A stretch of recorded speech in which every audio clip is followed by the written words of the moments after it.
Items that you should not use as a weapon when you are a blind/visually impaired individual. Hello, my name is Amy S.P. Wilson, and I am the CEO of Safety Positive Foundation. Today, I'm here to talk to you about items that you should not use as a blind, visually impaired individual. And the reason that we are keeping it very specific for the blind and visually impaired is because we are carrying/using the item that people want to commonly consider to use as a weapon for personal safety. And I'm going to list off 3 reasons why we really recommend you not using this as a personal safety device, tool / weapon. And as we have stated many times before, and we'll state it many times again, is safety is a choice. And this is why we cannot stress enough. We really recommend you not use this as a weapon, tool, device for personal safety. And it is your white cane. Your white cane should not be used for personal safety, the weapon, tool, device. And here are 3 reasons why. Number 1, it's not made for it. It is not made to be a personal safety weapon, tool, device. It's just not. It's, you know, some of them are made out of fiberglass, some of them are made out of aluminum, and it will fold like a cheap chair.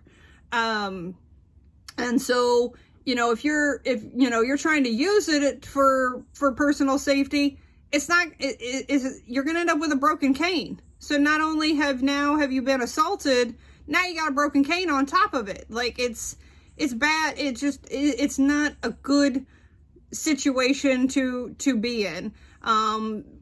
So that please know.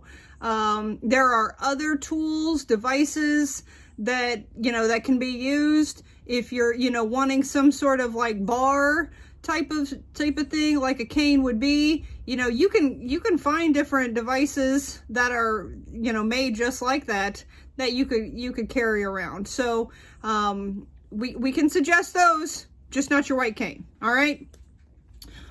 2, there were thousands of individuals in the 60s and 70s who fought for our rights to have the right to use white canes in public spaces. I don't know if you're aware of this. I wasn't super aware of this until here in the last few years, but us as blind and visually impaired individuals, we did not have rights to go into public spaces, restaurants, movie theaters, airports, things like that. We couldn't go into them with white canes.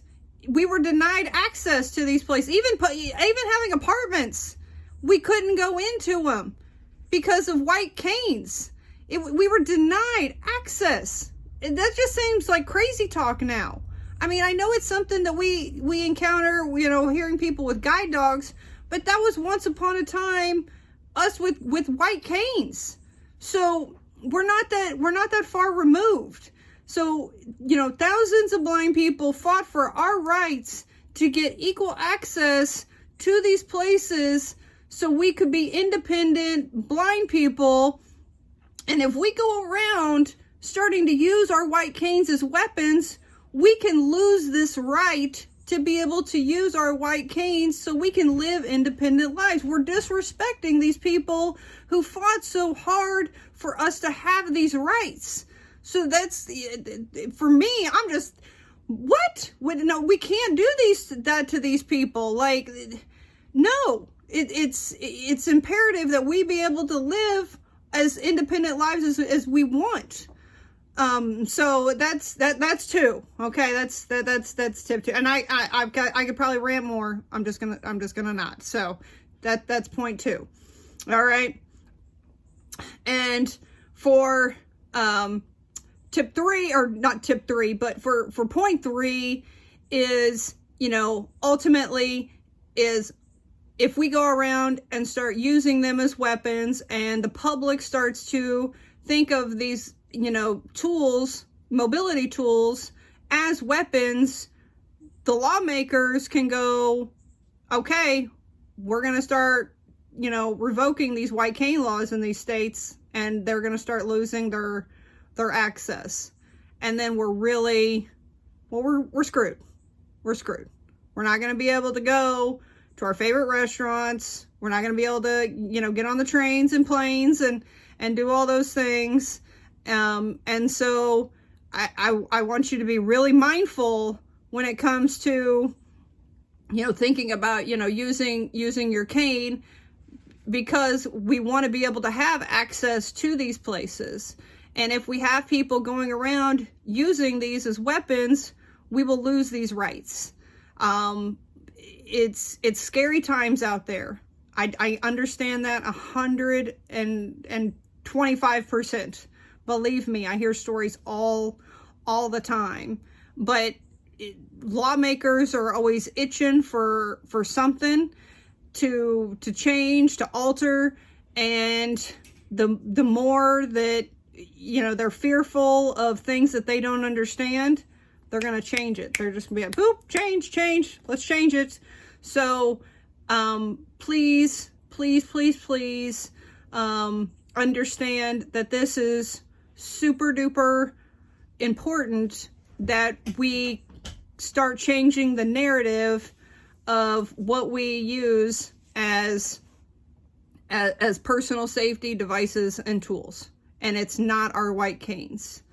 And also, I will add to that, it's not our guide dogs either. I've also heard people talking about, well, I'll train my guide dog. No, you won't. Because you will never be allowed to have another guide dog again. If you train a guide dog to defend you or anything like that, nope. Guide dog schools will never allow you to have another guide dog. It's a big no-no. Highly cannot tell you enough. Like, it's bad. Just no. Guide dogs are not allowed to defend you. They're not trained for that. It's not a skill they're supposed to have. So yeah, guide dogs and white canes. No to the weaponry. No to them being, part of your personal safety toolkit. It's off the table. It's not something that we recommend at Safety Positive being part of your personal safety toolkit.